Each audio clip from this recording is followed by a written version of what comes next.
we will be seeing part 6 of What If Naruto Was the Descendant of Sparda. So be sure to stick around until the end. Let's get started. 3 weeks had passed on the day Naruto had dinner with the Hyugas. That dinner in itself gave him quite a bit of change to his life, as he now held 2 new roommates in his house. Hinata and Hanabi were now living in his house, as Hiashi told him that due to recent circumstances, they needed to be there for a little while until everything gets straightened out. The white-haired boy didn't mind it, as long as they didn't eat any of his ramen. The boy didn't mind the idea of being around nothing but women all day, every day. Sure, there would be a minor scuffle occasionally, but that didn't really matter. He was now standing in his personal training ground with 2 of his shadow clones standing in front of him, both holding their own copies of Rebellion and Yamato, while Naruto himself held the Kyuubi. The boy then slammed the sword on the ground and focused a large amount of his power into the sword, making the flames erupt around its blade. "Okay guys, let's see how long we can last in the forms. And go," he said with the clones nodding. The clone on the left began to radiate purple lightning around his body, before the lightning turned his skin pale and soon his whole body took his darkness form. Rebellion also took on the form of its darkness edition with the eyes glowing purple, with mist leaving the eyes. The clone on the right was soon shined with bright light before his whole body became the light form of his power. Naruto whistled loudly. It was good to see that they finally had the transformation process down, and all that was needed was to see how long they could handle it. Naruto then smirked at his clones, as Kyuubi's celestial form came behind him, holding the same sword in his right hand and the shield in his left. Naruto then took a stance, with the clones doing the same. There a brief rush of wind which gave them the signal to go. Indeed they did, with Naruto charging towards them and the others following suit. The light clone made it to the boy first and took a quick slash at the boy, who brought up his left arm to block with Kyuubi. The movement worked, as the sprit knocked the attack and left the light clone open for an attack. He raised Kyuubi above his head and was about to bring it down, until the dark clone appeared in front of the attack and blocked it with Rebellion. The attack forced Naruto to jump back, while bringing up Kyuubi to block the recover attack from the light clone. The boy skidded across the ground and crossed the blades above his head and began to concentrate in it. A small orb of energy formed in between the blades and soon began to build up. When he felt he had enough, he called out demonic fire release, black flame dragon, and sent the blast towards the clones. The clones saw that if they tried to dodge it, Naruto would simply let it follow them until it actually hit one. They also saw the fact that if they tried to fight it, said attack would make them weaker and would allow Naruto an easy victory over them. The darkness clone looked towards the light clone and nodded towards him. The light clone then got down on one knee and held up Yamato in a defensive position, bringing up a barrier of light to protect them both, while the darkness clone held up both Rebellion and focused energy to the sword. Naruto watched in fascination before he saw the clone let go of the barrier and let the fireball head towards them, but the darkness clone countered. The dark clone used the sword and held the blast in place, before sending it towards the sky, where it exploded and then launched the sword at the original Naruto, which stabbed him through his chest and nailed him to the tree behind him. The clones breathed a sigh of relief, as that attack alone drained the energy that Naruto gave them to be stable. For the past 3 weeks or so, the white-haired boy has been working on developing permanent bodies for his clones, so that way he can fight with 3 times the force and trouble.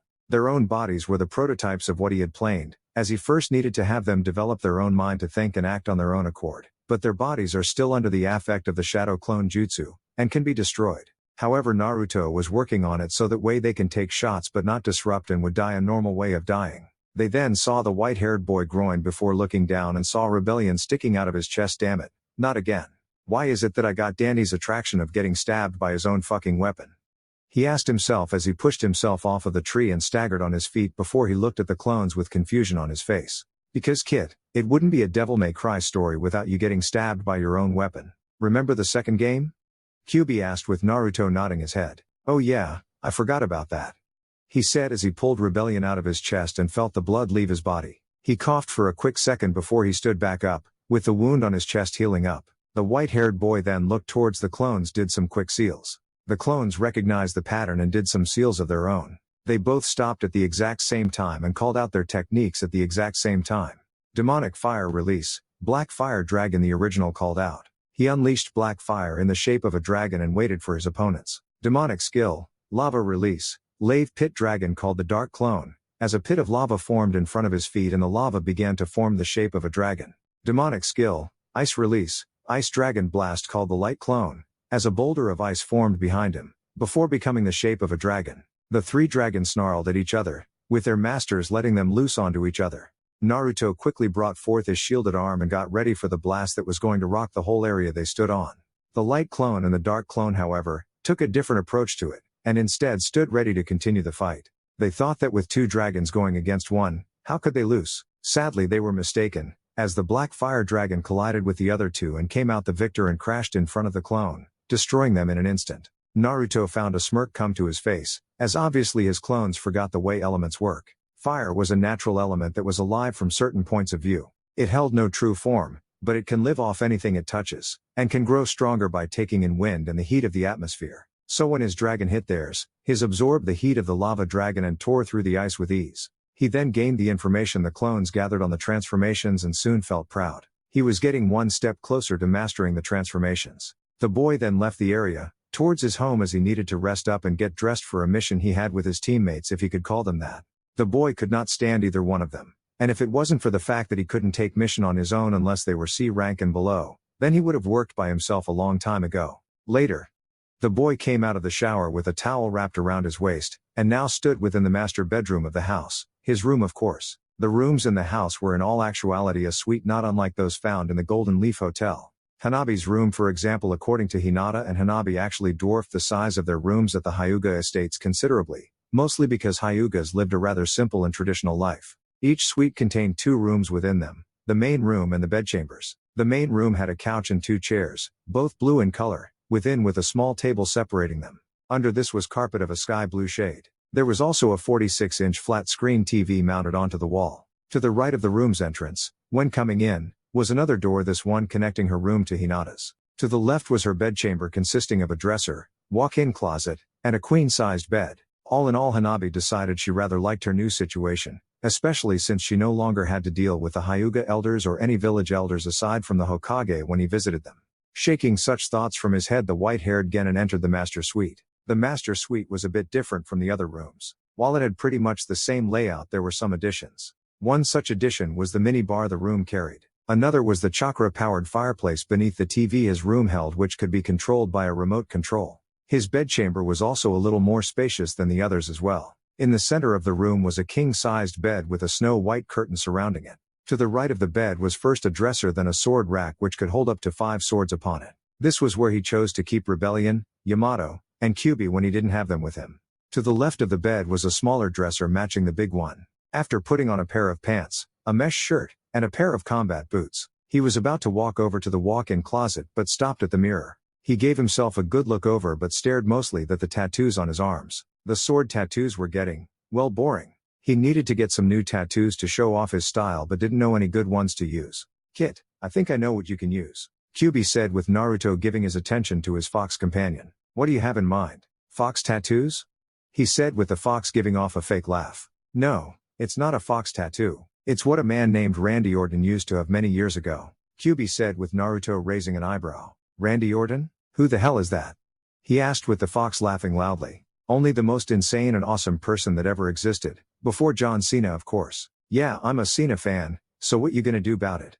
"Anyway, Randy Orton was called a Viper, because of the fact that he could defeat you in a matter of moments when you let your guard down. He was also notorious for his tattoos, as he had some of the best artwork done on both his arms. Here's what he looked like," Kyuubi said, showing Naruto an image of Randy Orton. "By the way, if you want to see what his tattoos look like, type in Randy Orton's new tattoos on Google." Naruto whistled at the images and looked at his arms. "I guess I'll have to bring back the old ones, then reform them. Okay then, let's concentrate," he thought, closing his eyes and began to focus. He felt the energy on his skin return and move towards his arms. He felt them change and became more appealing in appearance. After a few more minutes he opened his eyes and marveled at the appearance. Both of his arms were now covered from the shoulders to the forearm in the demonic tattoos he gained. The bottom of his forearms now each held the images of roses with blue steam, Agni and Rudra. On both sides of his arms were now dark patterns that almost touched the roses. The pattern on his right arm held a gray hue, while the left held a blue hue, Pandora and Cerberus. On his biceps were black armbands with wavy edges to them, Seishi.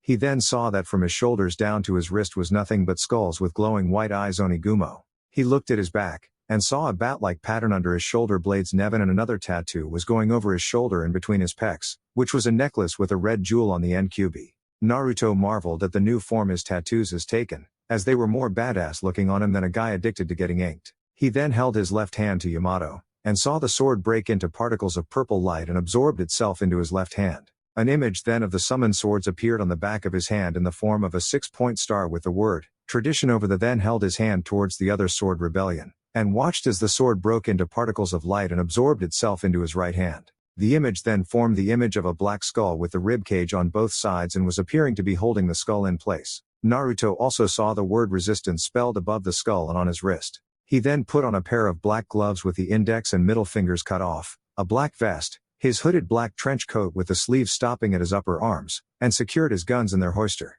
He gave himself one final look over before walking out the room and towards the kitchen, where Hinata was cooking. He grew used to eating her cooking, as she was a pretty good cook. Haku cooked for him once and he was bedridden for the next couple of days. For some reason she overspices things and never knew limiting. Still had a great body but a horrible cook. Later on, Naruto was now exiting a movie theater, with a bag of popcorn in his hand, with his angry teammates looking at him with glares on their faces. Why? Because they had been kicked out of the movie they were watching, while the white-haired remained in the theater and wasn't caught. The truth was that it was thanks to Sakura's weak ass and Sasuke dumbass that they got kicked out. Naruto opted to not follow Sasuke's idea and watch the movie from the roof, as that would make them look like shinobi that broke into the theater to get a free show. So what he did was sit down on the top row, which had a couple of girls up there, so he had that to look forward to, hoping the movie was long, while Twiddle-Dee and Twiddle Dumbass got kicked out of the movie. He had to say, the movie wasn't bad, almost as if it was based off a true story. But then again, he had two attractive girls talking to him and trying to figure out why he had so many tattoos. But he figured that it was just an excuse to feel on his arms, which he didn't mind. So the boy was now standing with his supposed teammates and was now standing in front of the theater building and had just finished his popcorn. As they stood still, Sakura tried desperately to get Sasuke to talk to her, but sadly no avail. She then looked at Naruto and was finally able to ask a question that she has been dying to ask him for some time. Naruto, she said, getting the both boys' attention, since for Naruto, they hardly talked, and for Sasuke, because he was bored, how is it that you look different and act different now than you did in the academy? She asked with Naruto scoffing. Nice to see you wait that long to ask me. Anyway, if you must know, this is the result of my bloodline, he said, indicating the white hair. Sakura gasped while Sasuke narrowed his eyes, and looked as if he was trying to activate his newly gained Sharingan eyes, after a mission he had with Kakashi and Sakura while Naruto was out of town. I didn't know you had a bloodline, she said to herself, with Naruto shrugging his shoulders. Not many people do, as you would have to be looking directly at me to see it work, Naruto said very nonchalantly. Dobi, what does your bloodline do? Sasuke said very demandingly, with Naruto looking at him with boredom evident on his face. If you must know, so that you can go replace the tampon you use to control your bowel movements, Sasuke growls and Sakura gasps. It works with healing, he said, with Sasuke scoffing. That's not much of a bloodline, Dobi, he said with a smirk on his face, thinking he had won over Naruto on clan trait powers. And neither is that, Haishigen, loser. Your clan uses to wipe their own ass with. My bloodline helps me in recovering my strength faster, and I can recover from chakra exhaustion at a much faster pace. Your stupid clan has to depend on coping others to get stronger, whereas all I gotta do is rest for a minute and can keep going. Plus it's thanks to my bloodline that I can satisfy any girlfriend I gain for hours on end, while for you, your boyfriends have to wait for you to get ready in the morning, he said, with Sasuke looking pissed beyond reason and Sakura looking mesmerized. Before anything else could be said, they all heard the sound of a horse running and turned toward the gate. What happened next is they saw a white horse jump over it with the lead actress from the movie riding on top of it. While they were distracted watching her, the gate burst open and a group of armored people on horses came through. Immediately Sasuke jumped back and Sakura rolled to the side.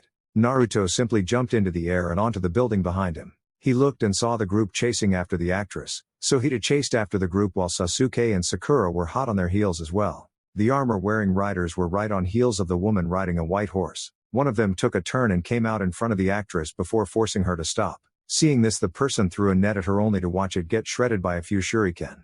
A boy dressed in all black coming from the sky, then before they knew it that one turned into 9. The clones fell on the horse riders, 3 on each one. The actress, seeing this, kept going around the down rider. Just after she did that, more riders went around the down ones. Seeing this, the real Naruto jumped off the man, taking back to the rooftops, his clones disappearing in puffs of smoke. He then jumped from the roof and pulled out Angel and Reaper and fired several quick rounds that knocked the riders off the horses they were riding on, and allowed the actress to get by with the boy following behind her closely. The actress came to a flight of stairs and the horse jumped to get to the bottom. Seeing this, her pursuers threw a couple vials of liquid at the ground ahead of her. The horse landed right onto the liquid and slid, causing the woman to fly off the horse, falling face first to the ground. Seeing this, the man leading the armored ones issued a command and the armored ones took to the air, landing around and grabbing the actress, falling right on top of her. We finally caught you, said the leader, pulling his horse to a stop. He wore blue dress pants and a white dress shirt with a blue jacket matching the pants. Over that he wore a long brown cloak with no hood. He had his gray hair tied in a ponytail, he had a beard and wore a pair of dark sunglasses. The actress fought her way out from under the pile. Once she was at the top, she slammed her elbow into one of the people's armored heads. Then in a puff of smoke she turned into the pink-haired member of Team 7 Haruno Sakura. "Who are you, bastard?" said the man. Sasuke took that moment to appear on the back of the man's horse. The man had just enough time to turn his head sideways before he got a chop to the neck and fell to the floor. Sasuke turned to look at the armored people. They saw him and immediately took off running. They didn't get far, however, because there in front of them stood one pissed off Sakura with her arms crossed over her chest. Once they got close enough, inner Sakura made her appearance. In a few minutes they had the men unmasked and tied up. They were just finishing the last of them when Kakashi made his presence known. "Oh my," said Kakashi. The genin heard this and turned to face him. "What are you guys doing?" asked Kakashi from his perch. "Just wasting time," said Sasuke while dusting off his hands. Kakashi disappeared and reappeared in front of the leader. Once he did, all the ropes came undone and he helped the man up. "I'm sorry about that," said Kakashi. "What?" whispered Sakura. "This person is the client for this mission," said Kakashi while the man faces the genin. Meanwhile, the real actress, Fujikaze Yuki, stopped before a small meadow and allowed both herself and her horse to get a drink. Once she topped a drink, she turned around and saw a white-haired boy in nothing but black and tattoos on his arms, walking towards her with a slightly calm look on his face. She then saw the boy look around before looking directly at her. "So you're Miss Fujikaze, the ever-astonishing Princess Fuin. I have to say the last movie was pretty good, though that was probably because it's a ninja flick," he said. He would have said more, had the horse not been charging at him head-on. But due to his speed, he was able to disappear and reappear behind the horse and then ran behind her. He soon caught up and was now running besides the horse before he hopped onto the back of the horse and sat on the end. "You don't have to be so rude, you know? But you're not bad with this horse riding stuff," he said, only for the girl to stare at him for a long moment before making the horse speed up. Even through the more crowded parts of the town she made the horse speed up, which is possibly why she almost hit some people and ripped the sleeve from her jacket. "You know, you should really slow down or you might hit somebody," said the white-haired boy said, as more and more people were getting far too close from getting hit by this horse and its damn she-devil rider. However, the lady still didn't respond and kept going. Unfortunately, she went right in the paths of a few kids who were running by. She pulled back on the reins hard, causing the horse to jerk back. Unfortunately, she wasn't holding on tight enough and flew off, but was caught by Naruto in a quick second and let her down. "Okay, whatever your problem is, you need to start checking it because it's beginning to piss me off," the white-haired boy said. The woman, however, got up and brushed herself off and walked towards the downed horse. She was quickly intercepted by the kids she almost ran over with pads and pens in their hands. "Are you Princess Fuin?"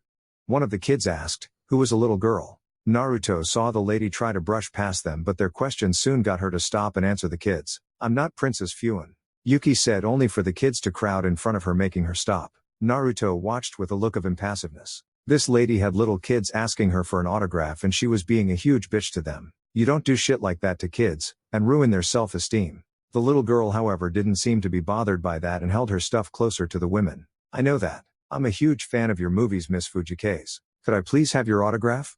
the brown-haired girl said, holding out her notepads only for the woman to slap it away from her. "Cut it out already. I don't give out autographs or anything of the sort, is because all you guys will do is either lose them or let them collect dust. It's nothing special to you all, as by the time you're my age you would have long forgotten about me and what I am doing now, so what's the point of signing your notepads?" she said, seeing the kids let their heads down, while some were shedding tears. The kids then ran away from Yuki, with the adults glaring at her for what she did. Naruto simply shook his head and followed Yuki, though he used his stealth skills to keep himself at a good distance. With Kakashi and the rest of Team 7. Team 7 and Kakashi were now at the studios where their client currently resided. They were here so that way they can discuss what the job they were hired for is, while looking around the place and had to say it wasn't bad. Kakashi stood beside Sasuke and Sakura, who were sitting down and just looking at their surroundings. It was at that moment that the assistant and the director walked in and spoke to Kakashi. "It's good to see our escorts and guards came on time," said the assistant with the director nodding.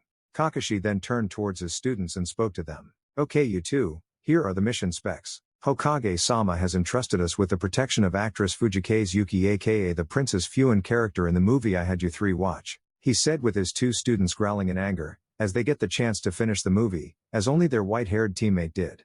Kakashi, however, paid no heed to that and spoke, "We must keep her safe on our voyage to Kuni no Yuki, while they film the third sequel to the Unlucky Princess movie," he said, with Sakura raising her hand to ask a question. "So are we just basic guards for Miss Fujikaze?" she asked, with Kakashi nodding. "Well, Not in that tense. I would say that we are just her basic escorts, Kakashi said with the assistant nodding. Yes.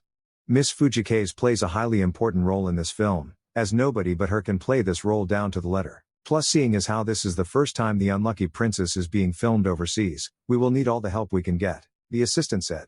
He wore blue jeans, a white t-shirt and a blue jacket. He also had a blue hat on backwards covering up his orange hair. But, knowing the reputation of the Leaf Village and its integrity, we are confident that you all will be more than enough, seeing as how you beat all the master guardsmen and stuntmen we hired to protect the princess, the director said with Kakashi nodding his head and thanking the man for the compliment. Sakura then saw some photos and stared at one of snow cliffs in a dark sky. Wow, such beautiful cliffs, she said only to hear a new voice respond to her statement. Those are the snow country's rainbow glaciers, said a new voice. Turning around she saw two more men, one of which had a bald head and wore gray pants and a black robe.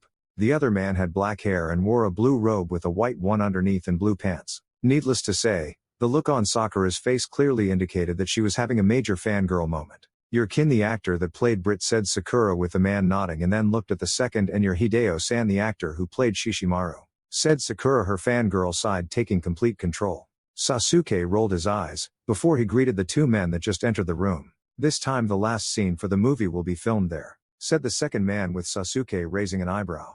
We sure are going far if we're going to just Kuni no Yuki, said Sasuke, who had been sitting between the fangirl and the actors with a bored look on his face. That was the manager, Sandayu-san's, recommendation. He said that it would be the perfect place for Miss Fujikaze to perform at the peak of her talent, which we still don't know the limit on, said the assistant, while looking at the picture closely. Legend has it, that in the time of spring, the rainbow glaciers glow 7 colors and form a perfect rainbow for all to see, finished the same man. But that's nothing more than a myth, said the copy nin. In reality, Kuni no Yuki is said to also be in constant snow. Never once has that land seen the sunlight nor felt the radiant heat it gives, only pure cold, Kakashi said, remembering the times he came to this place and experienced firsthand what the cold was like. No spring? Asked Sasuke said, as he was foreign to such things. In Kuni to Kasai, there was rarely any cold to make snow, and when it did snow, it would only be a sleet and wouldn't last long enough to remain. Does that mean it's always winter? Asked Sakura, as she too was a foreigner to this. Spring was always her favorite time of year, as the flowers were just beginning to bloom and the tree that made her name would begin to make new ones. That's exactly what it means, said Kakashi. Kakashi-san, was it, said the director, catching the scarecrow's attention. I heard that you'd been to Kuni no Yuki before, right? The director asked with the masked man nodding his head. Yes, I have, but that was a long time ago, said Kakashi. And it's also said Kuni no Yuki has become a poor nation, after the death of our previous leader, said a new male voice behind Sakura. The pink-haired genin blushed fiercely hearing the voice before turning around with hearts in her eyes. He had long brown hair and wore a blue pants, a long-sleeved blue shirt. He wore a blue robe with green edges over it, which was tied with an orange belt. Why, you're the henchman Michi-sama, said the fangirl. But didn't their economy collapse because the previous daimyo got too involved with his mechanical puppets or something, which has caused them to go bankrupt or something like that? He said, as he wasn't necessarily a native in that land, so all he had were rumors. Well, I hope they have a heater at least, said Hideo. I don't really like cold places. So do you want to run away just like Yuki, said Ken. Hey, don't even joke like that, said the assistant. Is Yuki-san always like that? Asked Sakura. Well, yeah, said Ken. She doesn't know the meaning of words like motivation or ambition. And when it really comes down to the wire, she's quite helpless, he said, with the assistant giving a look that told him to stop. But she doesn't slack off when it comes to work, said the director, catching everyone's attention. I don't care about an actor's private life, as that is their privacy to have. As long as she continues to give a great performance when the camera's on, I won't complain. I really think that she is a natural-born actress. After all, it would take is to give her one take and she can finish a whole movie without even missing a step, said the director, as he remembered the days where they filmed the first Unlucky Princess movie, and within the first 6 hours of filming, they had damn near half of the movie finished in terms of the dramatic scenes. Come to think about it, she didn't start running away until she heard she was going to Snow Country, said Ken. It was at this time Sakura noticed her white-haired teammate wasn't around. She was confused as to how she didn't notice his presence, though that was possibly due to the fact that he didn't say as much as he did in their academy days. After looking around some more, she turned towards Kakashi. Hey, Kakashi-sensei, where's Naruto? Asked Sakura, as Naruto's new attitude was really starting to make her wish to have the old Naruto back, and when she says old Naruto, she means her old punching bag. Sasuke found a smirk come to his face, probably getting his ass kicked by some pissed-off women. Wait a minute, hello, Echo. Pigs in space. Sasuke thought, looking at the sky. Kakashi stroked his chin, as he was always the silent and personal type. You actually couldn't get him to say more than 20 words a sentence, unless you make him, and that would cost an extra 5 words and you would have to beat him in sentence structure. Wait a minute, what the hell was I thinking about? Hey, I can hear an echo. Hello? My name is Kakashi. He thought before he shook his head and looked towards his students and shrugged his shoulders. I don't know, my guess is that he's following the princess right now as we speak, he said before going back to the echoes in his head. By the way, that whole scene was brought to you by Family Guy, the best show to waste your time with flashbacks and toilet humor. Elsewhere. Indeed, Naruto was doing what Kakashi said and was trailing the actress. He had watched her for a while, following her from the shadows as she went through stores. Looking around for a moment, he noticed it was starting to get dark out. Finally, she came out of the last one dressed in black pants, a pink shirt and a tan trench coat. She also had on a pair of dark sunglasses and a tan hat with pink strips. As she was walking down the street, the blonde made sure to stick to the rooftops. He wasn't stupid enough to try following someone on the ground. Stopping, the woman pulled out a mirror and seeing no one behind her went towards the nearest bar. Sure, he would have gotten bored by this, but one thing and one thing only stopped him. Marijuana. QB told him that life is sorter than a motherfucker, so you gotta enjoy that. And the best way to do that was by smoking a good joint. 1. He had to say the weed was not bad, as he managed to eat more ramen in a minute than he would in an hour. Plus, thanks to QB, he can burn the excess fat from his body. He could have sworn though that he was in a hot spring and made out with some chick. He quickly blurred his head and walked into the bar that Yuki last entered and sat next to the woman, after almost bumping someone else by accident. She was currently staring at a crystal with a bottle next to her hand. Naruto ordered himself a drink and sat beside the woman, who glanced at him before going back to her crystal. Naruto decided then to stop beating around the bush and spoke to the girl. "Hime," he said, with the girl putting down her necklace and looked at him. "I'm only going to say this once, I am not Princess Fuin," she said before going back to her drink and chugging some of it down. Naruto's drink came and the boy took a sip of his and marveled at the taste. He already had his first taste of alcohol, so it didn't matter how it was, but this shit was by far stronger than any kind of shit he drank before. But he quickly got over it and heard the princess speak again. "Well, I don't know your name, which is why I called you Hime. I mean, sure, I don't go to the movies often, as I have more important things to do with my time, such as training, but I have to make sure you're all right," he said, with the actress next to him letting loose a little chuckle after taking another swig of her drink. "That's the first I heard someone say that, to me especially," said Yuki, with the fox container shrugging his shoulders. "Even still, just because you're supposed to be this great actress doesn't mean you have to be a bitch to everyone," said the fox boy, taking a seat. "Great actress?" she asked before laughing a bit. "That's stupid. Being an actress is the worst job ever, as all it is a job for the worst people. It's like a religion, you have to follow other people's scripts, act, and live in a world packed with lies and continue to pretend that you're better than everyone. It's a truly stupid lifestyle to go through in life," she said, taking another sip. "Kami, you're drunk," said Naruto, exasperated, smelling all that alcohol on her breath and felt nauseated by it. "You're annoying, hurry up and disappear, will ya?" she said coldly, happy she was annoying him though hoping he would actually leave. "I'm sorry, but I have to get you on that damned boat to Kuni no Yuki. So finish up that drink, so we can get out of here," Naruto said, with Yuki taking another swig before realizing that she drank the last drop. "It's alright," she slurred, almost falling over, but Naruto caught her and righted her. "I'm not going," as that happens all the time. Something goes wrong, the main character gets replaced, the director gets replaced. Here she was cut off. "I can understand that, but I'm afraid that you own that role. Don't you know that when an actor plays a role for an action movie or a TV show, he's or she's stuck with that role? You gotta play that role," he said, only to get lightly slapped by Yuki, which was a tiny slap. "It's alright, I can just stay here and get some guy laid before trying to find another movie to work on." "Say, how old are you? You wanna get laid with me?" she asked, rubbing his cheek a little, with Naruto looking less amused. Sure, getting laid was something he wanted to do, but he'd be damned if he would let his javelin stab a drunk shield. He wanted the girl to want it for herself, not to just get a wham, bam, thank you ma'am. He then looked her in the eye and saw she was still drunk beyond reason. "I'd love to, but I'm being paid to bodyguard this spoiled actress, and I'm 'bout my money, so," he trailed off, sending a punch to girl's gut, making her cough loudly before falling face first on the table. "I'm not wasting another second," he said before putting the girl on his shoulder and walked towards the bar doors. Just then the door of the bar slid open and Sandayu ran in, almost running into the same man Naruto nearly ran into. He was followed by Sakura, Kakashi, and Sasuke. Sandayu soon saw Naruto place the girl on his shoulders and gasped. "What did you do, Tahime-sama?" he asked, with Naruto picking up a bottle that the tenant served him. "Don't worry, I just knocked her out. Believe me, I just saved you a lot of time by taking care of this bitch," he said, with Sandayu nodding, understanding that she can be a pain sometimes. They only stood amazed, as the boy carried her with one arm, and the other was holding a drink that he ordered. Sasuke and Sakura were completely shocked that Naruto was drinking alcohol, while Kakashi was surprised that the bar attendant served it to a minor. "Are you idiots going to stand there, or are we going to get this bitch on that fucking boat and get the fuck out of here?" he said, walking past his teammates and out to the streets. His teammates and Sandayu quickly ran after him, and were now walking alongside him. The boy took a quick swig of drink and let the liquor side down his throat, feeling the everlasting burning sensation. "Naruto, since when do you start drinking? And when did you get tattoos?"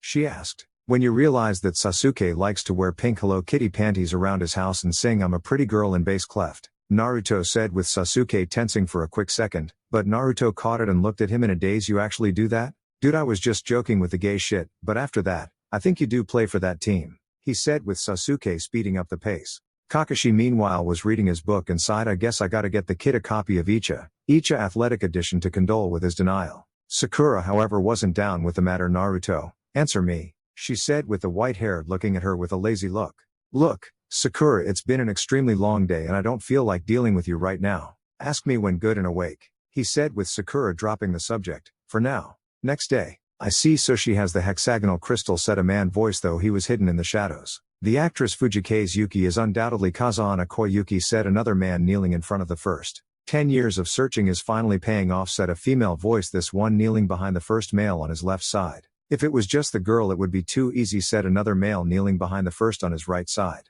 "However, Koyuki seems to have an escort." "Hatake Kakashi," said the second male. "Hatake Kakashi?" asked the third male. "That sounds interesting," said the female. "Sounds like fate has spurred this confrontation." No one said anything else. Each person looked to the front where the movie starring Yuki was playing. The next day, elsewhere, a young girl was walking around her house, the snow falling outside. She was wearing pink and white robes and had black hair pulled back into 2 short ponytails. "Father, where are you?" asked the girl. "Father," she called once more, still walking. Coming to the end of the hall, she saw a man turn and face her. He wore blue and white robes, a pair of glasses, and had his black hair hanging down to the bottom of his neck. "Koyuki, come here," called the man. The girl walked until she was standing in the center of a circle of mirrors where she was told to stop. "What can you see there?" asked the man. "Father and me," said the little girl. "Look carefully," spoke the man, identified as her father. "You will be able to see your future." Hearing that, the girl looked harder into the mirror she was in front of. What she saw was fire, followed by herself trapped in ice and herself falling into water. Yuki awoke to the feeling of the sun in her eyes. Tiredly, she pulled up her arm until she had her forearm covering her eyes. She sat up, rubbing her head, feeling a headache. "Are you awake, Yuki-san?" came Sandayu's voice. "Sandayu, can you bring me some water?" asked Yuki. "My head feels like it's splitting. I may be hallucinating, but it feels like I'm swaying," she finished quietly, still holding her head. "No, that's not your imagination," said Sandayu. Said Yuki before bolting out the door. Once outside and seeing where she was, she froze. "What the hell is this?" called Yuki as she was on a ship in the middle of the ocean. Later we find the group still on the ship watching people at work. They could see Yuki sitting and pouting while she had makeup applied to her face. They had also all been given small mini cameras just in case. Team 7 was standing on the rails with each one doing their own thing. Kakashi was reading his prono, Sasuke was brooding, Sakura was admiring the ocean and the smell in the air, and Naruto was nodding his head to his MP3 player. On the screen it said "Voices by Rev Theory," which was an awesome track. He then looked up and saw the girl complaining about getting her makeup applied, and snarled loud enough to catch everyone's attention. "What's wrong, Naruto? You're not usually this crabby by this time," Sakura asked, with the boy shaking his head. "I really don't like that bitch," Naruto said to himself, and if he were paying attention, he would have seen Yuki look his way for a moment before huffing and letting her helpers finish applying the makeup needed for her to perform her role. "What are you saying, Naruto?" asked Kakashi, not looking up from his book. "You know that whatever happens we have to protect her. This is an A-rank mission, you know?"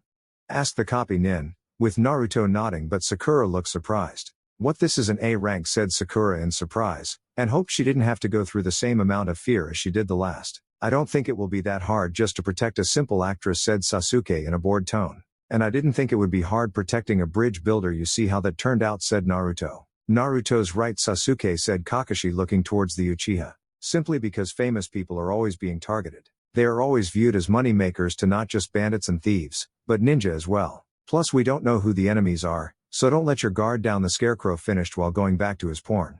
Naruto simply leaned back on the railing and looked at his right hand and pulled off the glove to reveal his tattoo. It was also at that moment that Kakashi saw it and whistled loudly. "Pretty cool design, Naruto. What would make you get it?" he asked, with Sasuke and Sakura looking in the boy's direction to see his tattoo. I just saw it and really wanted to have it, he said with Sakura approaching him. What would make you want to get a tattoo anyway? And you still didn't answer my question yesterday about your drinking of alcohol. Don't you know we're too young for that? She said, trying to scold him, only to get a groin from Naruto. And don't you know that we're shinobi? Everyone on this team, besides Kakashi, is 12 years old, yet we are allowed to serve our village. If you are old enough to fight like an adult, then you're old enough to do things like an adult. As for my tattoos, why does it matter to you what I do on my body? If you want to see it so bad, then all you gotta do is act right and maybe you'll get more than just a look, he said with the girl blushing an extreme red color before stammering her words, but saw that Naruto wasn't paying attention to her anymore. She saw the boy put his glove back on and saw the other tattoos on his arm. Oh, I just remembered that I wanted to ask you something, she said, getting the boy's attention. You said that your bloodline allows healing, but can it do anything else? Also, now that I think about it, you had some swords in Wave Country. Where did you get them? She asked. It can, and those swords are heirlooms from my father, he said, making the girl gasp and get the attention of Sasuke, as he too remembered the boy using the swords and wanted to know where the boy got it. It was then that he spoke. Dobi, give me those swords. I think it's about time you give them to worthy owners, he said with the boy looking at him for a second. Hey Sasuke, do you like the stars?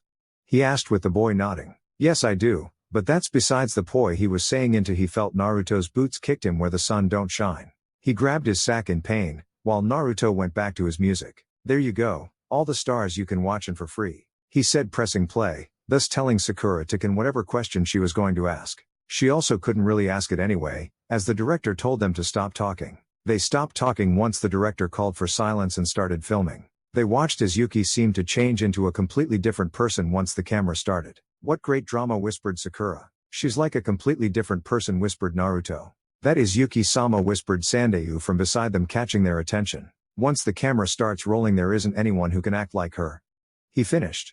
Just after he said that, however, Yuki ruined it by calling for the cameras to stop, saying she needed Sandayu to bring the eye drops. Once she had enough, she quickly called for the cameras to start back up. As soon as they did, she went right back to work like nothing happened. All the Konoha nin sweat dropped at that. The next morning, everyone awoke to the sound of the director's assistant yelling for the director, screaming they were in trouble. Once outside, everyone understood why, as there was a giant island of ice ahead of them. This is, said the director before being cut off. When I woke up this morning, the route was blocked, said the assistant. What should we do? The director closed his eyes for a moment in thought. After a few moments they snapped open and he said they'd shoot here, to the surprise of his assistant. Idiot. Can't you see this is the ideal location? Asked the director. How can we not afford to film in this place? This is what you call it when the god of movies arrives, he said. Everyone get ready to land. Hearing this, everyone went and got dressed, as everyone just had coats over their sleeping clothes. 20 minutes later, everyone was standing around heaters on the ice-made island, still tired. Naruto and Yuki, who were next to each other, were trying to find a way to annoy the other. Well, Yuki did it for another reason and Naruto didn't want to, since he was too tired to try. After about a 30-minute wait, the director called the film to begin. Naruto and the others stood by the director and watched the film play out in front of them. The scene was them chasing the villain or antagonist to a snowy point and were about to commence the first fight scene until a huge explosion behind one of the actors. Kakashi, seeing this, was already out front ready for action and telling everyone to get back. Naruto also moved up some, but not as much as Kakashi had. Once the smoke cleared, they were greeted to the sight of a man with long purple hair tied in a ponytail. He had green eyes with pink marks over them and green dots on his forehead. He also wore a gray bodysuit with blue trim and these weird devices on his arms and shoulders. He had on a pair of fingerless gray gloves and a headband with a pattern like snowflakes. Welcome to the snow country, he said. You are, said Kakashi. However, he stopped and turned his head in a different direction. Following his gaze, the group saw another person, this time a woman. She had pink hair, green eyes with pink dots on her forehead and also had on a silver bodysuit. However, the color of her left leg was green while her right started green and stopped before turning blue. Her right sleeve was also blue and she wore fingerless gray gloves as well as a strange device on her right arm. Lastly, she had the same headband as the first man and a weird device on her back. I welcome you, Koyuki Hime, said the woman. Did you bring the hexagonal crystal? Koyuki Hime, said a shocked Kakashi, looking at Yuki. Just then he turned his head in another direction. Once again a man came out of the snow. This man was on the larger side. He had dark blue hair, black eyes with purple dots on his forehead and also wore the silver bodysuit. His had shoulder pads on it, a weird crest in the center and a strange type of gauntlet for his left hand. He, like the other two, wore a headband with a snowflake pattern on it. Finally, he had some type of weird board on his back. As expected of Hatake, Kakashi said, the man, I can't get any closer to you than this. Naruto, Sasuke, Sakura, called Kakashi, catching their attention. You three protect Yuki-san. Hearing that, all three rushed forward surrounding the actress. Seeing this, Kakashi turned and told the rest of the crew to go back to the ship. Fubuki, Measure called the first male, obviously the leader. You two get Koyuki Heim, he said before jumping forward and being met by Kakashi. It's been a while, Kakashi. You're not going to run away again. Like last time, said the man.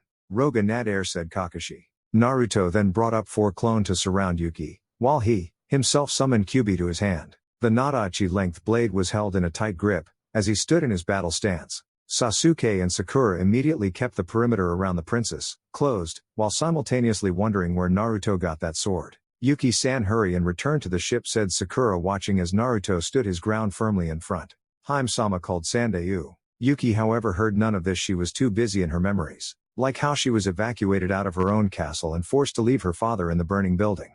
What the fuck are you guys doing, called Naruto. Hurry up and get out of here. Haim-sama, we have to hurry back to the ship, said Sandeu. No, said Yuki. We have to or you'll die, said Sandeu. I don't care if I die. I'm not going to Snow Country, said the hysterical actress. What? Stop being such a selfish bitch, yelled Naruto as Measure set his sights on him. The white-haired boy looked to the side and saw the larger of the 3 snow ninja hopping on top of his weird broad, and sliding down towards him in a quick burst of speed. Naruto, however, extended his left hand and used his Serenity attack on the ground before Measure. That one move made the man go another way while jumping off his broad and slamming his hand on the ground before Naruto, who backflipped from the crazy snow ninja and landed on the balls of his feet and launched himself towards Measure in a stabbing position. The black-eyed man brought up his gauntlet arm and blocked the stab. He then knocked the sword away from him and attempted to give him a right hook, only for Naruto to grab it. The boy then used his extended arm to pick himself off the ground and kicked him on the right side of his head, making the man stagger back. The boy then called back the sword and ran toward Measure and kept giving him hit after hit in rapid succession, before Measure knocked him away with his gauntlet arm. Measure then charged at the boy, with his left fist cocked back and looked ready to take the boy out. Naruto, however, held a quicker recovery rate and caught the gauntlet with little effort. Measure then sent his right, but that too was caught, and both of them were now in a struggle for dominance. But Naruto wasn't willing to let this man win, as he summoned some of Kyuubi's chakra. The chakra instantly made him stronger, as the ground below them exploded around them. Measure gasped before Naruto slammed his knee into his chin, before letting go. The boy then got behind the man and German suplexed him to the ground, while he rolled on his back and double drop kicked him in his chest, sending him flying back. Measure coughed before getting back up to his feet. Naruto simply smirked before standing in the stance of the lotus fist. This fight was now getting real good. Back to the group. Sakura looked to the side and saw Fubuki running towards them. She quickly let loose a barrage of kunai, which the woman dodged to the left and continued on her pace towards the group. Sasuke, however, wasn't willing to let the woman get any closer, as he unraveled a Fuma shuriken and let it loose. That made Fubuki jump back to dodge that before landing on her feet and doing some seals. Ice release, swallow attack, called Fubuki, waving her hand forward and sending birds made of ice at the Uchiha. Sasuke dodged to the side and seeing the ice birds turn around did the necessary seals for his favorite jutsu before calling out fire release, grand fireball. Taking in a deep breath, he released out a stream of fire at the ice birds. The basic laws of physics played a role in this matter, as the ice melted completely. Sasuke then ran towards Fubuki and did some more seals and called out fire release, phoenix flower, and released small balls of fire at the woman. Fubuki did some seals herself and called out ice release, ice prison, as she placed her hands in the ground and transferred her chakra to the ground. Once she did that, ice started to pop up out of the ground at the Uchiha. Sasuke jumped into the air before once again doing a chain of seals, releasing yet another stream of fire. Sadly, this time the ice didn't melt, and kept building itself to capture him. The boy landed on his feet and tried to run towards Fubuki, only to jump back when the ice prison tried to catch him again.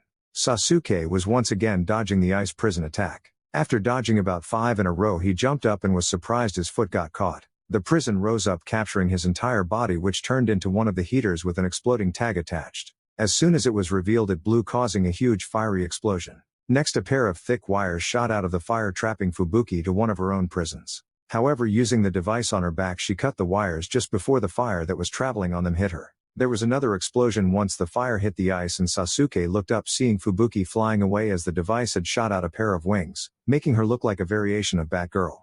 Fubuki then did some seals and used her swallow technique, which Sasuke countered using his phoenix and fireball. Eventually, one of them would lose this little fight. Back to Naruto and the others. Naruto just landed another set of attacks of Measure's body, yet the man had yet to show not one once of fatigue. The man got back up and slammed his hands on the ground, calling out ice release, frozen needles of pain. Like the name said, a large amount of needles flew from the ground and head right for Naruto. But the white-haired boy wasn't impressed and grasped the handle of Angel and Reaper, before letting the babies of his guns out. The bullets flew and hit the needles in one succession after another, till it looked like two attacks colliding in the air. But soon Naruto had enough and jumped to the side, letting the needles fly over where he once stood. Naruto then cocked his right arm back before swinging it forward and letting loose another bullet, but it curved and instead flew towards a new location, Mijure's arm. The bullet went right into his arm, making the man cry out in pain, before seeing Naruto doing some quick seals before calling out demonic skill, Ice Release, Ice Dragon Blast. The Ice Dragon formed and flew at Mijure in a quick burst of speed, but Naruto would soon experience the shock of a lifetime. A purple barrier formed around Mijure and protected him from the Ice Dragon. Naruto wondered what was going on till Kakashi arrived and stood beside him, with kunai out in his hand. Kakashi, what the hell is going on? None of my attacks seem to affect this fucker, he said, seeing Mijure get up and charge at him. It's their chakra armor. In Kuni no Yuki, they are famous for being so far ahead in technology, and this is one of those results. The chakra armor gives them the ability to withstand certain forceful attacks and can even repel some. But these are stronger than the last time I faced someone with them, he said before seeing Rouge appear before him and clapped his hands. Good job in figuring that out, Kakashi. However, I'm afraid that this is where you die, he said, doing some quick seals before calling out Ice Release, Noble Dragon, Fierce Tiger. He called out, as an ice tiger appeared from the mountain behind him and charged at Kakashi, who also just finished his sequence of seals, and called out Water Release, Water Dragon Projectile, and watched as his technique flew at Nadairs, only to be beaten quite easily and caused both Naruto and Kakashi to separate. Looking to the side, he saw Mijure let loose his gauntlet and tried to catch Yuki, only for Sakura to take the hit. Mijure growled, as he used his weapon to grab her and pick her up. Get out of my way, he said before slamming her into the ground and knocking her out. Mijure then let another attack fly toward Yuki, but Naruto was already in front of her, and summoned Yamato. Time began to slow down in the boy's eyes, as he used his thumb to push the blade out of its sheath and grasped the handle. He let loose two very quick and subtle slashes, before resheathing the sword and giving off that clicking sound. The wire attached to the gauntlet hand broke apart and was now flying freely towards the boy, who caught it and held it in his hands. Weapons like these don't belong in the ninja world, he said as he let loose power over fire and burned the hand before chucking it back at Mijure, who ducked under it. Naruto then turned to find that Yuki had fainted and quickly made two clones to grab both his teammate and the actress. Kakashi and Nadair reappeared on top of a mountain peak, with Nadair executing a couple of seals. It appears that it's time for you to die. Now say hello to my Ice Release, One-Horned Whale, he said. Just then a whale made from ice shot up in front of Kakashi before falling and breaking the ice island in half. I see, that's quite a powerful jutsu, said Kakashi from his perch on an ice pillar. Then let's get serious, he finished, revealing his Sharingan eye. Naruto, get everyone and run, called Kakashi, receiving a nod from the genin. Seeing this, Kakashi did his own seals before calling out Ice Release, One-Horned Whale. Just then his own ice whale appeared. As usual, you copied it. But you can't beat me with the same jutsu, said Nadair, launching another ice whale. Beat you? Asked Kakashi. I'm sorry, but I won't meet your expectations, finished the copy nin, surprising the man. Just then the two whales crashed together. Kakashi's, however, one pushing the other down onto the island, which broke apart. Kakashi looked over to see there were a couple Narutos each carrying somebody and getting out as fast as he could. Cut, yelled the director, who was already on the ship. Wow, we just filmed a great scene, said the assistant. The three snow ninjas each landed on a stable piece of ice and watched as the ship departed.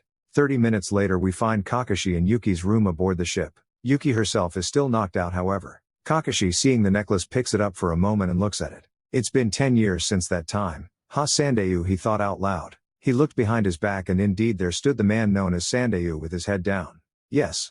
It appears as though the past is now ready to truly come back and bite us. However, this time we will be ready, he said, with the masked man nodding before looking at the sleeping girl in front of him.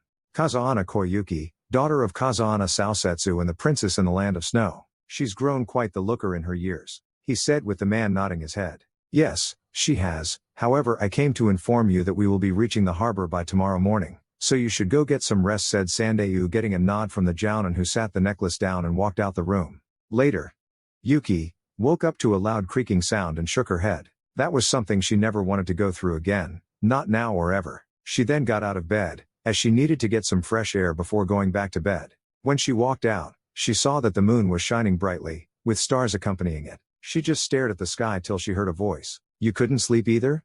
Naruto asked, with a joint in his hand and looking at the sky as well. He was dressed in nothing but a white wife beater and a pair of black shorts. She was curious as to how he was able to wear that without getting cold, but she figured he probably held something to make him immune to it. "What are you doing out here? Isn't it past your bedtime?"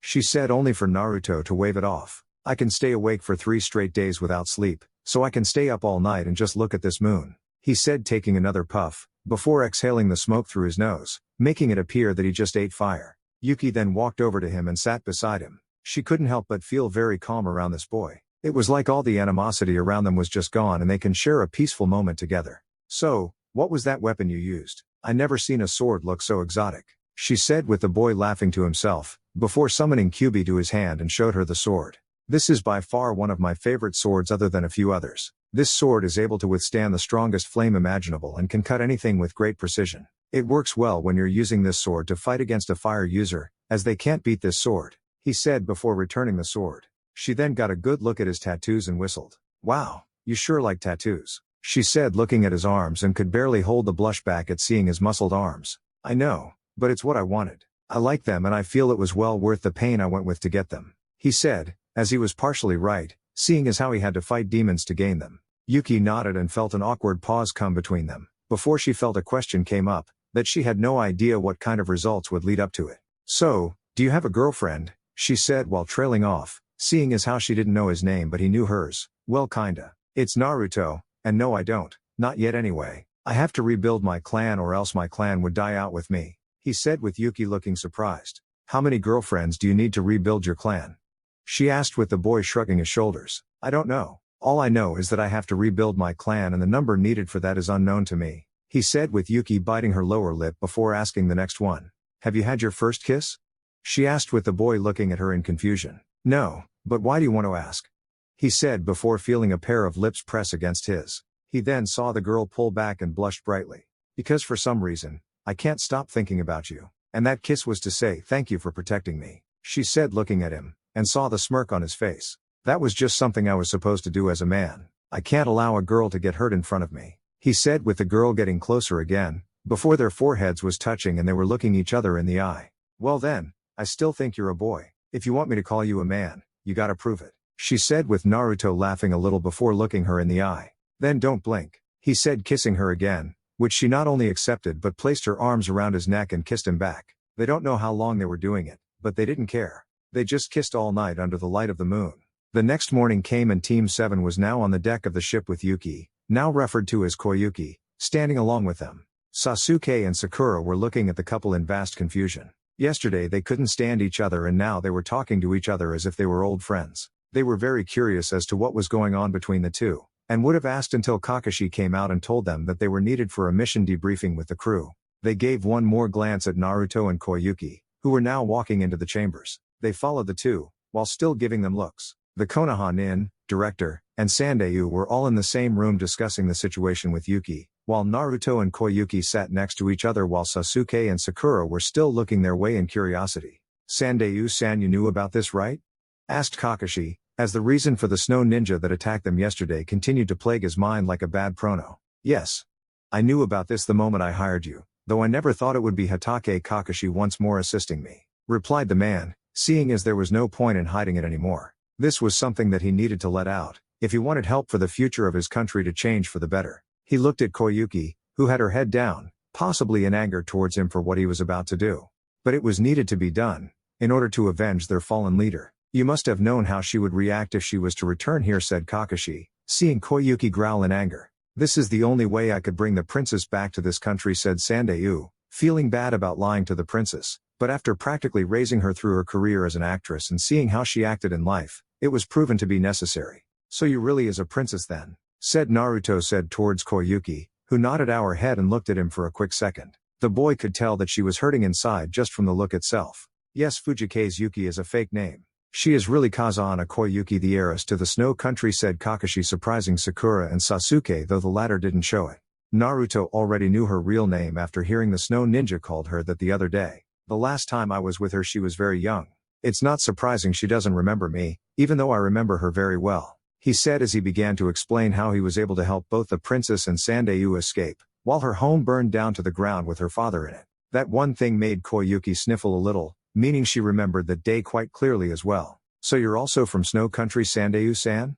asked Sakura, seeing as how everyone was in on this except her and Sasuke. Although she was surprised that Naruto knew something and would ask him later how he knew it, but for now she would just try to learn. That's right. I used to serve at the side of this country's previous king Kazahana Saosetsu-sama, until his bastard brother killed him, said Sandayu, once more getting everyone's attention and hard looks from Koyuki. With that he launched into an explanation on how Snow Country used to be a small but still peaceful country. He explained that it was 10 years ago that Saosetsu's younger brother Dodo revolted, hiring ninja and taking over the country. I couldn't beat them at the time, I had no other choice but to run away, the copy nin said. Still thinking back to what happened years ago, I found the princess again when she was on stage and I was overjoyed that she managed to survive. He wiping the tears from his eyes, and from that day forth, I chose to watch over her and make sure that she would remain safe till the day came when we would return to Snow Country, he said before Koyuki spoke for the first time, but it wasn't that of positive outlook. It would have been better if I had died that day, said Koyuki, getting up from her seat and walked to her door. Please don't say that, said Sandayu, looking towards the girl that stood in the doorway. To us the fact that you are alive is our hope, he said, only for the girl to scoff. And what he said, even if I am still alive, my heart is already dead. Ever since that incident my tears have dried up, and you're the only one that has them, Koyuki said. After the incident I somehow managed to become Fujikaze Yuki's manager. I waited until I finally got a chance to bring the princess back to this country, said Sandayu.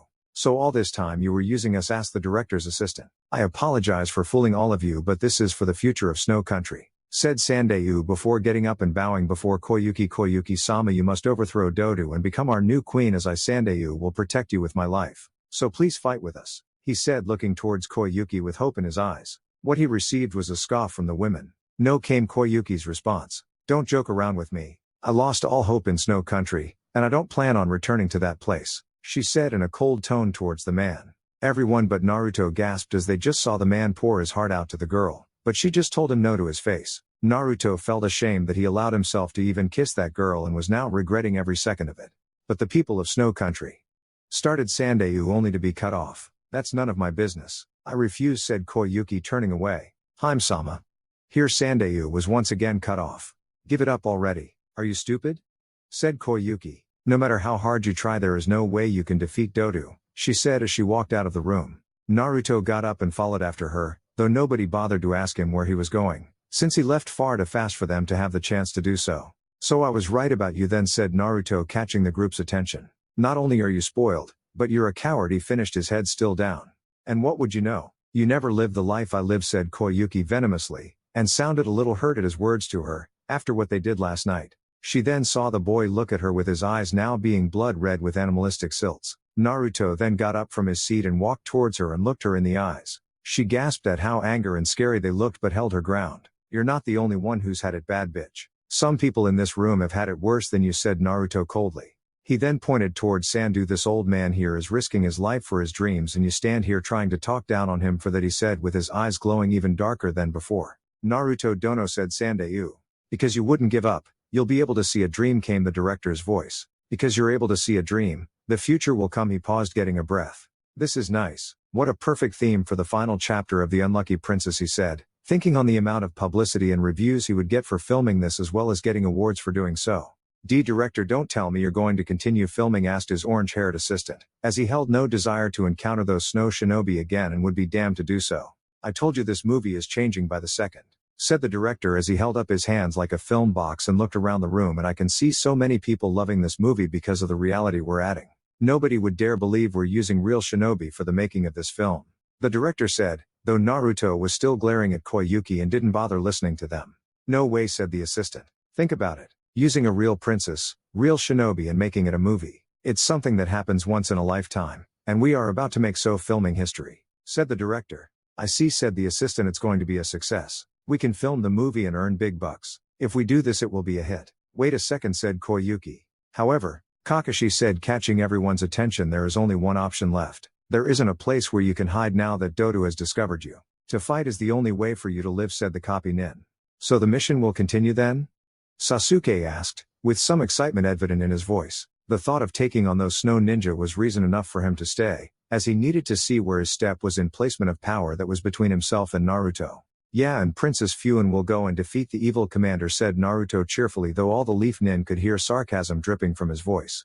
Koyuki looked hurt and near tears. She thought that she could trust Naruto and perhaps be something more with him, but now that he was acting like this was just heartbreaking.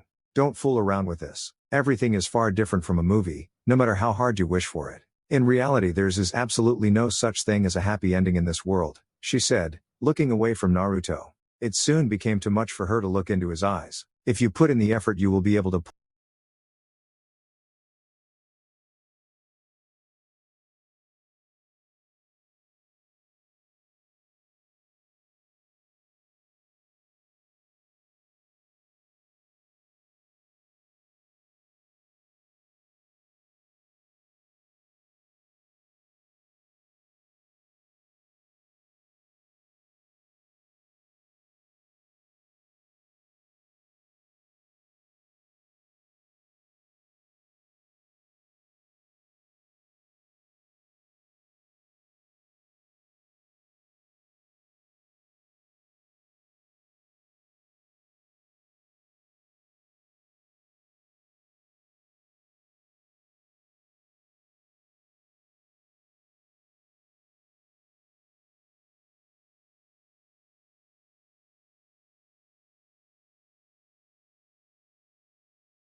pull through, said the director strongly. For such a mission, we should return to the village and get more people, said Kakashi, only for Naruto and Sasuke to glare at him hard, making the masked ninja kinda back up a bit. That's a waste of time, we're enough for this mission, said the Uchiha with Naruto nodding.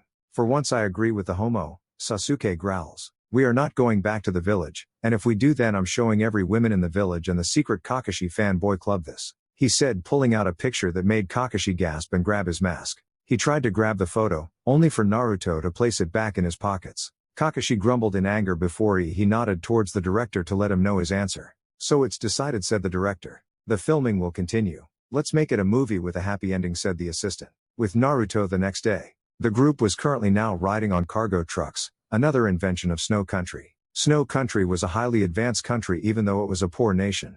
They held weapons and vehicles that most would not even think of. Naruto sat on top of the roof of one car and looked at the sky above in clear as day boredom. The only thing he could find entertaining was shooting at birds but not try to hit them. The main reason as to why he was up here was because he knew that Sakura was going to try and talk to him and learn some of his secrets. It was bad enough that she thought she could try and make him tell her with her somehow newfound curiosity about him, when it was just her selfish desire to know everything around him.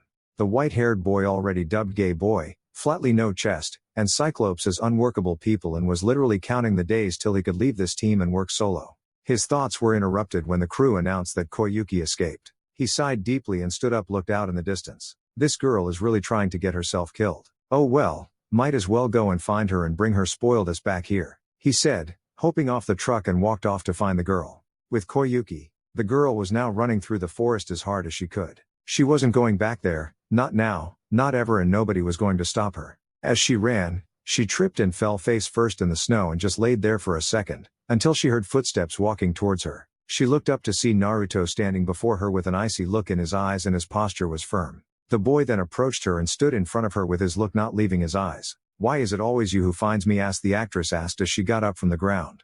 Because it's my mission to protect you regardless of what transpires, replied the boy. Even if you or I don't like it, I'll chase you wherever you go. All I have to do is follow my nose and you'll be there, the boy said before he turned around and got down on one knee. Even if I go back, all I will do is act in front of the camera. I'm not doing anything else after that, and I'm not returning to Snow Country, she said before getting on his back and allowing him to carry her back to the area they were filming, this time without any argument unlike last time. I don't care what you do, as after all both of us get paid, so it's not like we got much of a problem. However, you really should try to change your attitude, he said, carrying the girl on his back, and found it pretty easy. However, he knew that if he was still his weak self from before, then he would have a slightly hard time with her. So? You don't care either way about what happens to me or what had happened to me, Koyuki said, with her voice saying that she was still hurt after their conflict and what was said between them. It's not that I don't care, because I do. The question you should ask, however, is do you care, said the blonde. I do care, it's just pointless. Nobody can beat Duto, it's just not possible, said Koyuki, only to hear Naruto scoff. Everyone can be beaten. Nothing in the world is impossible to beat, not even a god is immune to power of death as long as those willing to be the hand that delivers it has the will and desire to do it, said Naruto, knowing damn well that it was true. Case in point, the Kyuubi. People make Kyuubi out to be this incredible demon that was beyond the power of a human. But look at it now. It was now his greatest weapon and ally in battle, and always will be. Why do you even care anyway?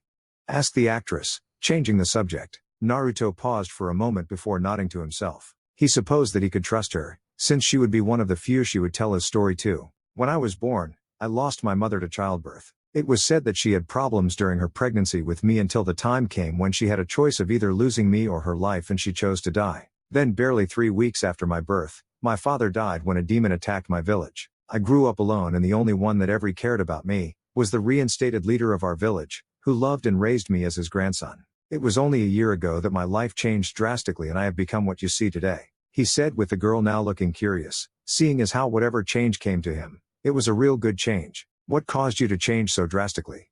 She asked. Before her question could be answered, the ice beneath their feet melted and a set of tracks was formed. Naruto looked confused, but Koyuki was scared. On the set, they had also noticed the tracks. Sandayu was quick to check and discovered there was chakra running through the tracks. He quickly told everyone to pack up and hide while he went off for help. He was going to finally end this once and for all, while the director told them to film everything that was going to happen. With Naruto and Koyuki, they were now looking down at the ground and could see a bright light coming through. Naruto looked on in confusion, but Koyuki was looking on in shock and was only able to mutter one word. T-Train, said Koyuki, getting a confused look from the white-haired boy, who then looked towards the light that was quickly approaching them. Train? What the hell is a train? Asked Naruto. It was then that he saw what it was, as a huge vehicle was now bursting towards them an amazing amount of speeds. Oh shit, he said before he found a smirk come to his face. This will be fun, he said before running forward, but not try to outrun but run with it. What are you doing? We'll be run over, said Koyuki, who was looking back only to hear Naruto laugh loudly before he began to speed up. Abbott, that's the whole point of it. Now get ready for the ride, said Naruto, still running forward and hard. He managed to pull ahead a bit more before he got ready for something that was only able to come in moments like these. Ride? What ride are you talking, Abu? She said before Naruto pulled up a few more feet and backflipped both himself and Koyuki. Naruto then planted his feet under the searchlight and held onto Koyuki, but was now riding on the train. Koyuki screamed loudly and grabbed onto Naruto tighter and held onto his neck, while looking at the ground. What are you doing? She yelled while Naruto was yelling in excitement in this form of extreme surfing. We're riding the train, extreme style baby, Naruto yelled, shouting in excitement as he saw the ground move in such high speeds and felt the wind blowing through his face. Are you insane? You'll get us killed, she exclaimed, as this was something she never wants to do again. Naruto, on the other hand, was having way too much fun to answer the girl, as speed was always his favorite thing in life. Well, that and ramen, but that wasn't the point right now. He was having a blast just riding the train, but like everything, it soon came to an end as Naruto saw the light at the end of the tunnel. Damn, that pretty much kills the mood. Oh well, I suppose it's good that I got to do this at least once, he thought as he began to channel chakra to his legs and was getting ready to jump. You know, kid, all you have to do is just summon a dragon and go damn near zero gravity, before descending to the ground in high speeds, Kyuubi said with Naruto looking up into the sky in wonder. Yeah, I think I will do that, but after this is all said and done, Dante said with Nero nodding his head too.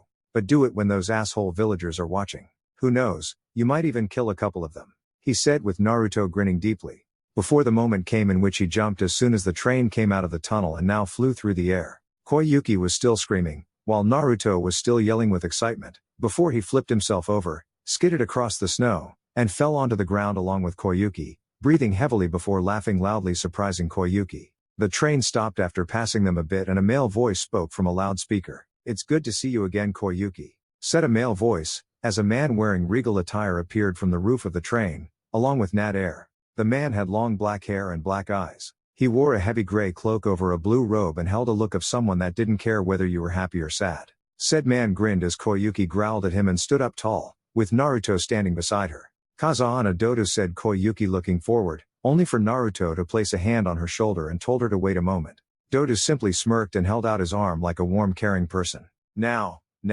it's only been what? 10 years? Come now, let me see your face, Dodo said, only for Koyuki to scowl but still remained where she stood, due to Naruto's grip on her shoulder. It was then that Naruto stood up in front of her. Once he was up, he looked directly at Dodo and even from his distance stared him down right in the eyes, which were now the red eyes of the Kyuubi. Dodo narrowed his eyes seeing this. Those eyes, if I were to guess it, they would belong to that of a demon. Intriguing, he thought. Before he could speak towards the boy, some logs slid down the mountain and rammed right into the train. Everyone looked on in confusion until they followed the path they fell and soon gasped at what they saw. It was a large group of men standing on the mountaintop, with each and every one of them dressed in samurai garb. The others stared in amazement at the group before their eyes settled on that of the front of the men. There stood Sandayu, in samurai garb as well, and looked ready to fight for his country. Sandayu was now dressed in some blue pants wearing green samurai armor with a red trim. He had on a red robe over it that was open and both a katana and a dagger on his waist. Everyone, our Princess Koyuki is watching. Victory shall be ours, said Sandayu, earning cheers from the men. Damn it, those men are going to get slaughtered, Naruto said quietly, but Koyuki heard it and looked towards her manager. But it was at that moment she realized just how important this was to the man. But all she could do and hope for the best. Sandayu, said Koyuki. Sandayu then drew one of his swords, a katana, before raising it into the air. Kazahana Dodo called Sandayu. Do you know how long we have waited for this day? I am Asabasan Sandayu, a representative of the 50th Brigade under Kazahana Saosetsu. Now, the time will come when we will avenge the death of Kazahana Saosetsu-sama from a decade ago. And we will take it out on you, he yelled with his sword raised in the air. Yeah, came the unanimous cry from the men with him. All around them people were watching, including the film crew who were still filming the whole thing, but was hiding under a white sheet. There are still people like that around? I thought we took out the last group a year ago, Dodo said, seeing the men before him preparing to attack him and his brigade. Nadair bowed before him and spoke in his respect to the man. My deepest apologies, my lord. I will go now and deal with them, Nadair said, preparing to leave, only to have Dodo raise his hands and shake his head. No. They first need to experience something that is truly hopeless. Their faith of taking me down and avenging my pathetic brother, said Dodo, as Nadair nodded his head and went to prepare for what was issued to him. Just then Sandu then issued his order to charge, and the men rushed forward from the mountain. It was then that the sides to the train slid open, each launching out loads of kunai that hit the men dead on. Dodo, seeing this, laughed while everyone else looked on in horror. The metal-throwing knives flew at the men in like rain, except being shot straight forward. Many men were hit by the barrage of weapons, as some was impaled through their heads, some were bombarded with kunais, and some just died the second one hit them. After a few more seconds, the kunai stopped and the slaughter ended, with the ground being covered in nothing but metal and the blood of those it killed. Every last one of the men were dead, with some having kunai puncturing their entire bodies. But not all died from the barrage, as Sandu could be seen limping forward, but he wasn't without kunai, as a few were sticking from his body as well. The man stood as the lone survivor in the massacre that partook here, but his vision was becoming blurry and blood was leaking from the places he was stabbed. Seeing this, Nadair sent one more barrage of kunai was fired solely on Sandayu, in hopes to kill him the same way they did earlier. However, the outcome was different, as the kunais were blocked by a Fuma shuriken that fell right in front of him, as his body fell over and landed on the ground in a staggered breath. Just after this happened, Sasuke appeared throwing a kunai at the train. Then he disappeared just as quickly behind some hills, as the kunai that hit the train held an explosive tag, which went off causing an explosion. Next, Sakura made her move, tossing a ball wrapped in explosive notes down the mountain. Another explosion came, but this one caused the snow to rush from the mountain and hit the train. The train was pushed from the tracks a little, but it still managed through it and was now on the run. Sasuke was about to run after it, only for Kakashi to stop him in his tracks. Just as it was about halfway through, there was another explosion. This time it was courtesy of Kakashi, who had rigged the mountainside with explosive notes. This caused about half of the train to fall over the ledge. Seeing both, Kakashi and Sasuke went to check it out. Wait, Sasuke, said Kakashi, who had touched down just after Sasuke. We can't follow them any further, as there are wounded that are needed to be treated, he said, with Sasuke nodding, and both of them returned to the site of the massacre. Naruto and Koyuki arrived the area and could only look on in disgust, while Naruto himself looked at the place and dubbed it bloodly snowfall. This is cruel, said Sakura, who was now standing beside Naruto, who had his anger slowly rising. His face was hard and cold, with Sakura looking at him with a worried look. She placed a hand on his shoulder, only to gasp at the amount of heat his body was generating, and could only look at him in shock. What's going on with him? She asked herself before trying to touch him again.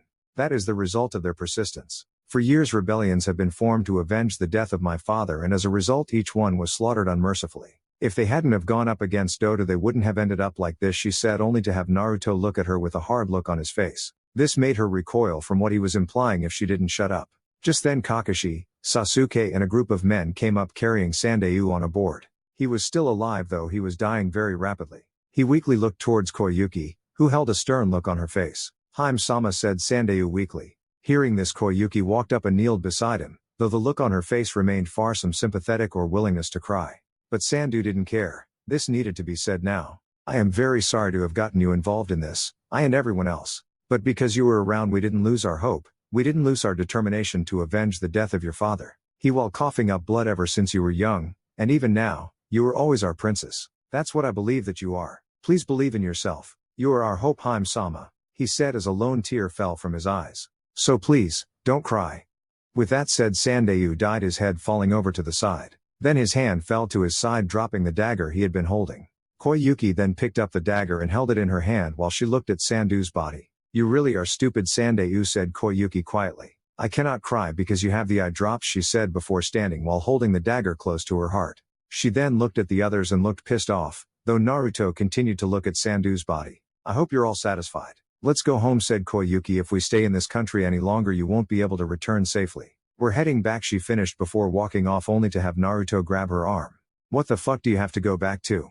Spoke Naruto, catching her attention. The boy then looked at her with his eyes showing nothing but full rage. I thought this was your home country. If you seriously want to go home, you'll have to defeat Dodo to do it, and as far as I'm concerned, I'm the one that's going to kill him. For Sandu at least, Naruto said, only for Koyuki to pull her arm out of Naruto's grip and glared at him. You still don't get it, said Koyuki. There is no spring in this country. This is a place where your tears freeze and your heart turns to stone, she said, but Naruto's gaze didn't cease to scare her, nor did its intensity lighten. Sakura saw all this and got into the conversation between the two in hopes of lightening the tension between the two. Weren't you supposed to be able to change all that? Sakura asked, with Koyuki turning her attention to her, but Naruto's gaze was still directed towards. Sakura however continued, at least do it for Sandayu-san. After all, he believed you could. Sakura said, only to receive a glare from the woman before her. Stop talking nonsense, said Koyuki before walking off, only to get her arm grabbed by Naruto again and pulled into his fierce gaze. Where the hell do you think you're going, said Naruto, tightening his hold on her arm, which made her whimper in pain. Just leave me alone, said Koyuki, pulling her arm out from his grip. She was about to continue, until Dodo returned with a new machine known as a blimp. It floated up from the side of the mountain with Mizure standing in the doorway. He then took careful aim before he launched the hand from his gauntlet, grabbing Koyuki by her midsection and pulling her towards him. Before any of the leaf nin could react, some kunai flew down, striking the ground, making ice spears pop up and fly at them. Naruto cursed loudly as the blimp flew away, with his teammates trying to catch up to him. Oh hell no. That bitch ain't getting away, he said as he summoned Seishi and jumped into the air and chased after them in the air. Kakashi cursed loudly before calling to his team. Everyone regroup. We gotta follow them before Naruto does something stupid. Kakashi said, with Sasuke and Sakura nodding, and chased behind the blimp, with Naruto hot on its trail. With Koyuki, she was currently inside the blimp sitting in a chair. Dotu was sitting across from her in another one. You have become beautiful, Koyuki, said Dotu. Do you have the hexagonal crystal? Yes, said Koyuki. That's good, said Dotu. Because that's the only thing that connects the Kazahana family as a whole. And it's also the key to the treasure, he finished. The key to the treasure?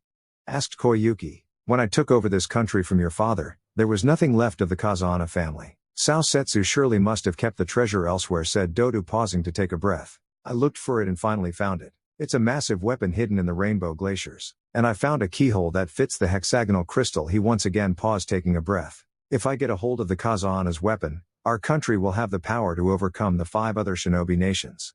He finished. Now then, will you hand over the hexagonal crystal, asked Dotu. Koyuki simply took the necklace from around her neck and gave it to him. Upon seeing it, however, he narrowed his eyes before grabbing her by her collar. Don't fool around with me, this is just a fake, said Dotu. That's not possible, said Koyuki. However, after thinking for a moment, she spoke again. Hatake Kakashi. What, said Dotu? I see, said Nader. He'd be able to switch it easily. Should we bring Kakashi here, asked Fubuki. There's no need for that, said Dotu, tossing Koyuki back. They will soon come here. Snow Country. The next day, all was quiet at the moment around Dotu's fortress. He had guards posted everywhere and the interior was filled with snow shinobi, though only Nader, Mizure, and Fubuki had the chakra armor. The guards were all relaxed, they never worried, seeing as no one would go against Dotu.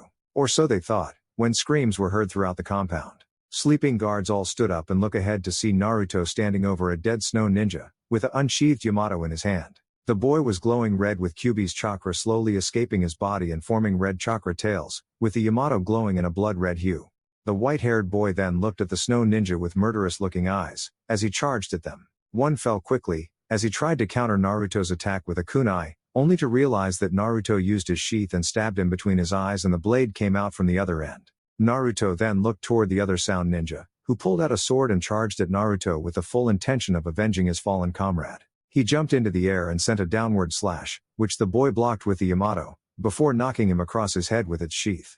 The white-haired boy then raised his knee and nailed him on his forehead, before jumping into the air and kicking man with the back of his right heel. The man spun and his back hit the railing, but when he looked up, Naruto stabbed the Yamato through his stomach, twisted the sword twice, and slashed him through his left ribcage, thus killing him easily.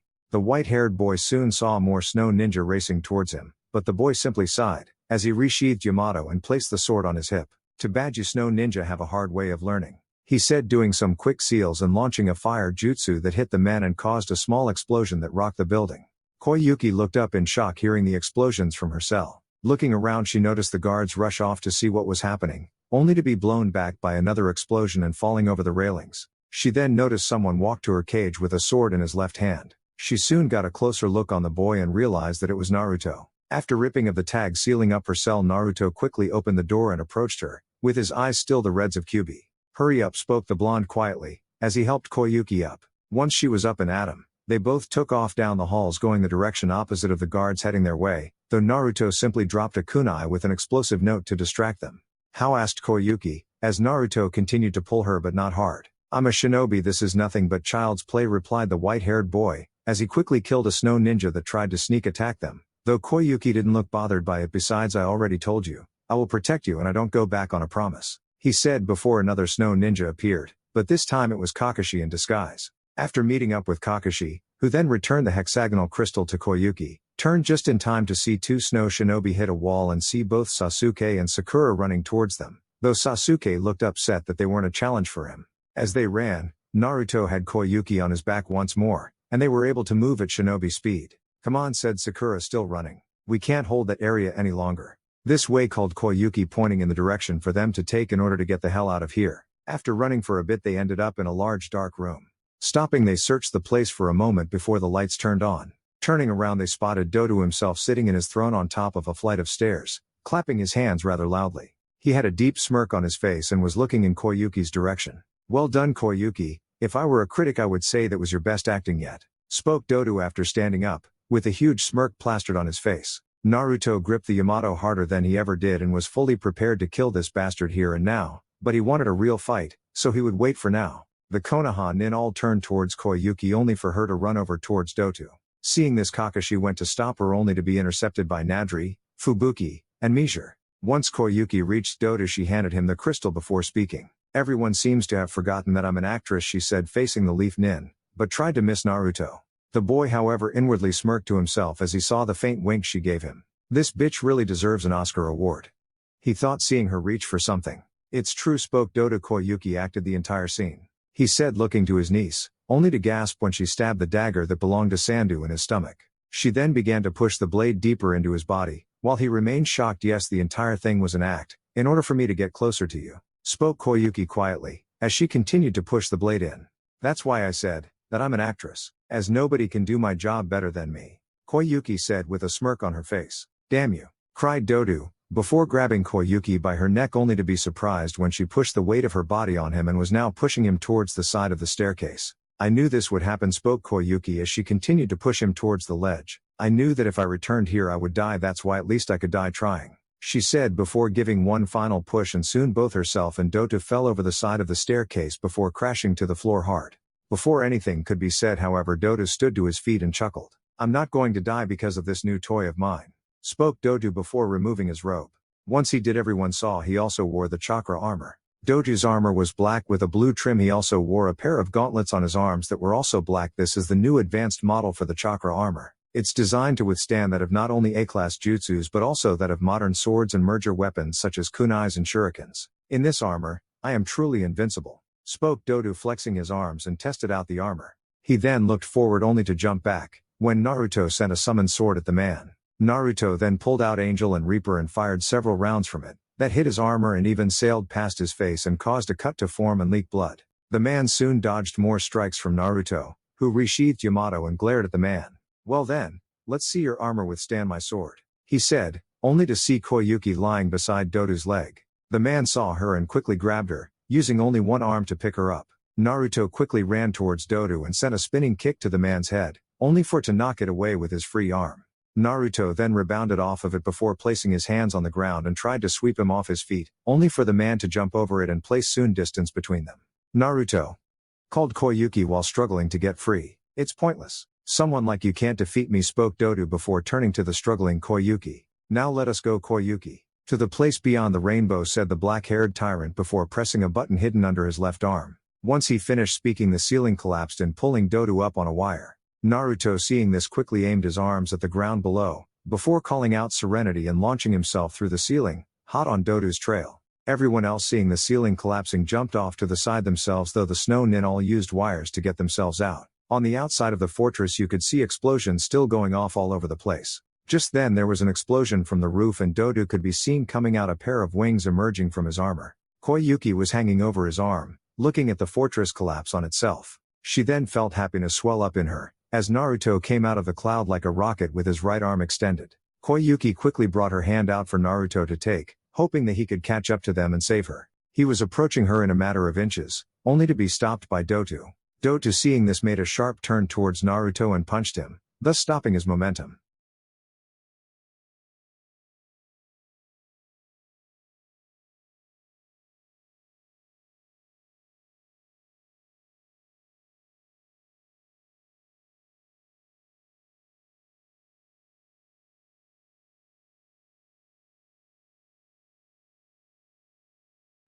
Naruto's eyes went wide seeing this before he started to fall to the ground. As Koyuki and Dodo flew away, Naruto was flying in a nosedive to the ground, but he wasn't done yet. He quickly summoned Pandera to his hand, was getting ready for the chase of a lifetime. He hit the ground, but instead he rolled his body into a cannonball, while forming Pandera into its bike form and took off after the two. While that happened, the filming crew continued to film what was going on while the director was silently crying to himself. This is it, the film is bound to get so many nominations for awards after this is finished, he said as he followed the white-haired boy closely behind. They were determined to catch the end of this and see the happy ending they were hoping to come. With Sasuke and Sakura. While all that was going on, Sasuke and Sakura were running through the forest with Mizure and Fubuki right behind them.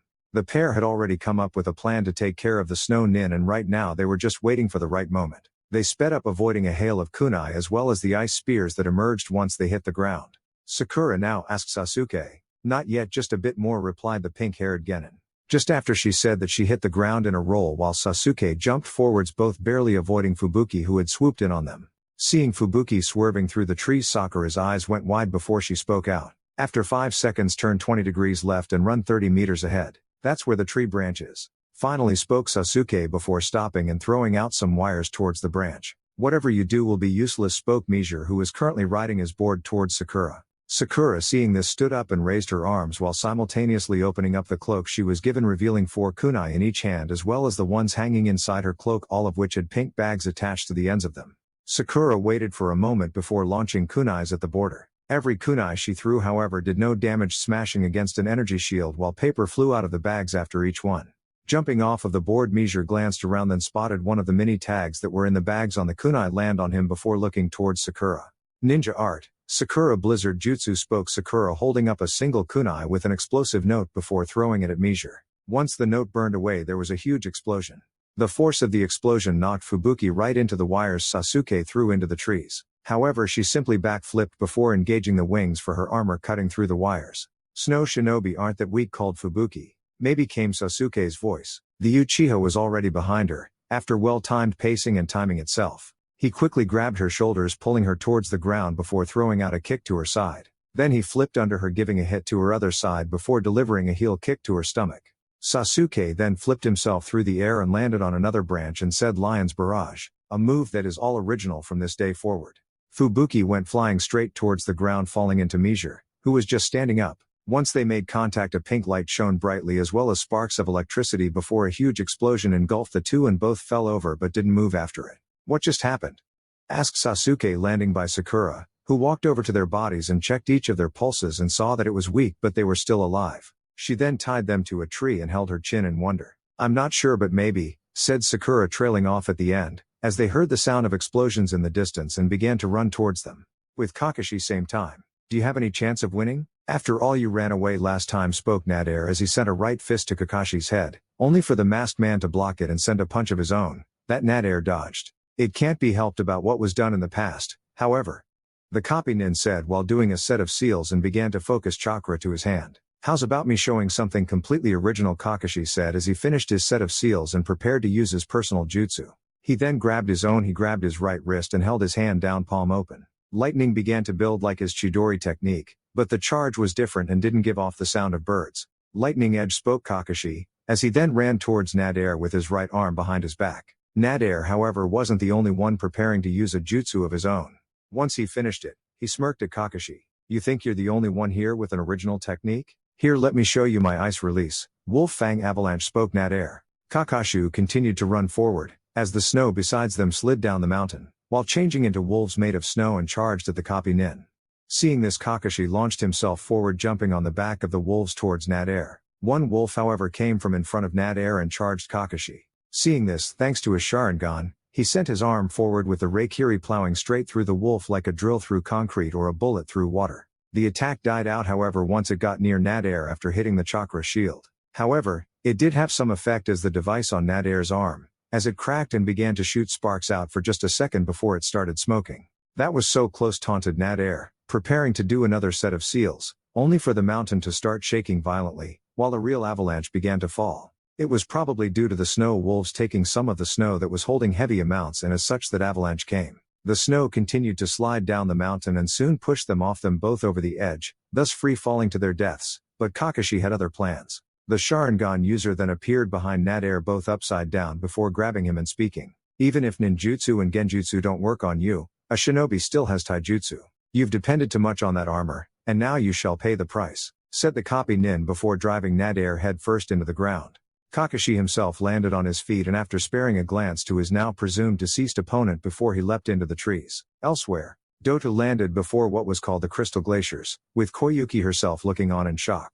They were currently in the center with Dota standing in front of what looked to be a shrine. After placing the hexagonal crystal into its slot he stepped back only for nothing to happen. After waiting a few moments, he still saw nothing that the legend behind the crystal spoke of, so what the hell was the crystal for? Where is the treasure, mumbled Dota looking around, only to see nothing but the snow and the glaciers. He soon got angry and was about to yell at Koyuki until rumbling came, and thus made Dota look around once more. Stem then began to shoot out from one of the sides of the glaciers. Turning in that direction, both Dodu and Koyuki saw water running as well as some of the ice thawing. They were both confused by this until Koyuki began to notice something.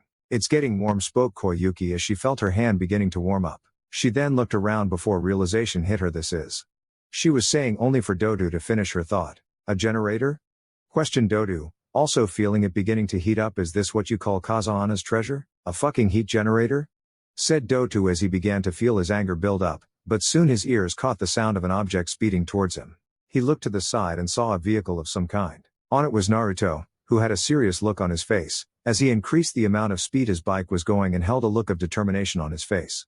Behind him was the film crew on their vehicle, and was still filming the boy. On it was the director, his assistant and a cameraman, who was marveled at the footage he was getting. They soon came to a halt, and moved in a different direction, in order to get themselves in a safe distance in order to not only film, but try to stay alive. Seeing the white-haired boy quickly approaching, Dodu went through a chain of seals before calling out Ice Release, Black Dragon Blizzard Jutsu.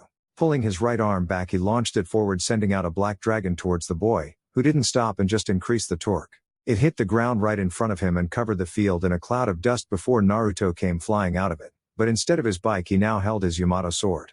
The boy then flew at Dodu, and drew his sword and slashed at the man's arm, who blocked it with his chakra armor. Damn it, why won't you die? He said before raising his fist to punch Naruto, only for the boy to jump backwards and allow Dodu to punch the ground below his feet, causing cracks to form. Naruto backflipped, while resheathing Yamato, and charged forward only to block another punch with the sheathed Yamato. Naruto smirked at the man before knocking his arm away and simply stood tall. I'm afraid you'll need to do far more than that to kill me. However, I can kill you if you want? Naruto said before dodging another attack. Doda then charged at the boy, only to make Naruto smirk once more. Too easy, he thought, as he crouched down and held his hand over his sword's handle. Dodu raised his arm above his head, prepared to punch Naruto through the icy floor, only to see the boy smirk but held too much momentum to stop. Naruto then flicked the sword's guard, releasing the sword's handle into his hand, and was now prepared for his strike. To most watching, it would appear that he was preparing to send one powerful slash at Dodu, but in reality he already was sending 5 in perfect succession after the other. So imagine everyone's surprise, when 4 quick slashes were seen when the white-haired boy only sent 1, but that didn't matter as Dodu flew back and skidded across the ground. The man looked shocked, before he looked at his armor and gasped. Several gashes were all over his armor, with one large crack in the center plate. He looked at the white-haired boy, who still held the smirk on his face. The then grew an extremely angry look as he went through another set of seals. If you think you got me beat, you're strongly mistaken, said Dodu before he finished his final seal before calling out Ice Release, Twin Black Dragon Blizzard, creating 2 black chakra dragons and launching the dragons at Naruto, who was also doing a set of seals and finished. When the dragons started flying at him he called out demonic skill, Ice Release, Ice Dragon Blast. His dragon soon formed and flew towards the 2 black dragons. The dragons twisted in the air and soon crashed into Naruto's ice dragon, forming a huge tornado. Koyuki quickly ran to hide behind one of the ice pillars because of the heavy winds before watching to see if Naruto was okay. Doju, who had his head down, looked up once the tornado died down and laughed, not seeing the white-haired boy anywhere. It soon went through Dodu's head that he killed the boy and was now celebrating it by laughing up a storm. It's over. From now on it's all over, spoke Dodu before laughing again. Koyuki frowned hearing his laughter before she caught something in the corner of her eye. When she looked towards it, she gasped loudly. Dodu soon stopped laughing when a small light caught his eyes and soon he saw the reason why. I told you, it's not over yet, came Naruto's voice. Once the smoke cleared they both saw there were 2 Narutos with a large Rasengan between them. The one on the left stood behind the other Naruto, with both hands over the Rasengan, indicating that he was the clone. The real Naruto simply smirked as he looked towards Dotu. I didn't want to use this jutsu yet until I was able to do it on my own, but if you say it's over it means the good guy wins and the bad guy loses, said the Naruto on the right as he sent more chakra into the Rasengan, making it glow a little more. It's obvious the story will have a happy ending, finished the Naruto to the left, also sending chakra into it, making the glow brighter. Once they felt the charge was enough, they then prepared themselves for the finisher. Naruto called Koyuki. I will believe in you. I can say that without a reasonable doubt, that you are the greatest ninja I have ever known, she said with a smile on her face, making Naruto smirk. That started the one on the right I already know, finished the one on the left before both rushed forward. It was then the sun came out reflecting off of the crystal mirrors and onto the Rasengan, making it glow with all the colors of the rainbow. Just then Kakashi, Sakura, and Sasuke landed near the pillars. Each one watched in fascination of their teammate, as he was using a technique that none of them knew he had in his arsenal. The 7-color chakra. Just like in the movie, spoke Sakura while Koyuki watched wide-eyed. She felt as though she was seeing a scene in the last movie she made, with the rainbow chakra surrounding an attack of hers and used it to defeat her enemy. Once they got within range, Dodo swung out with a left fist taking out Naruto's clone while the real one who was on the right came closer. The real Naruto smirked as he pulled his right arm back and soon pumped as much chakra as he could into his jutsu, making it glow far harder. Take this, my new move Odama Rasengan, called Naruto, bringing the chakra sphere forward and slamming the jutsu into Dodo's stomach, making the man gasp loudly before feeling the move take its effectiveness. There was a pause as the Rasengan fought against the chakra shield, causing a crater to form before the Rasengan won out, destroying the rest of the yin-yang emblem on Dodo's chest. Once that happened, Naruto grinned demonically before letting out a roar and flooding even more of his chakra into the Rasengan, thus turning it into a tornado which launched Dodo into the air and right into one of the crystal mirrors. Once Dodo hit the mirror, the ice around it shattered and Dodo fell to the ground. As soon as he did, the ice fell off the mirror, changing the landscape from icy to a field of grass with a lake in the middle. The others watched as the area all around them became a grass field and the sky itself clearing up, revealing a sunny blue sky. Koyuki, who was now looking at the place in amazement, felt a lone tear trail from her face and hit the ground. Just then an image of a young Koyuki appeared in the center of the mirrors and a voice was heard. The two talked before the other voice revealed itself to be Kazana Saosetsu. He asked her what kind of princess would she be or desire to be, and when she answered it, her father just laughed. Once that happened, the young Koyuki said her other dream was to become an actress, gaining laughs from the group watching. After the whole thing was over, Naruto stood beside her with a smile on his. I told you I would protect you, he said with Koyuki nodding before she stood up and kissed him hard. The film crew were shocked speechless, until the director told them to continue filming. The rest of Team 7 just stared at all three of them in 3 different emotions. Shock, surprise, and jealousy. Kakashi saw the girl kiss the boy and simply muttered, "It's good to be the king," a quote from a movie called History of the World. Part 1, though he had no idea why he would say it. Sasuke saw the girl kiss his teammate and was surprised by it, since he thought they hated each other. And Sakura, she felt jealous for some reason. The two soon departed with Koyuki resting her head on his and saying, "Now this is what I call a happy ending," and kissed the white-haired boy again. They stayed like that for a long while as the rainbow continued to shine over them, with the film crew continuing to film them kiss. And guys, this is the end. I hope you guys enjoyed. See you next time. Peace.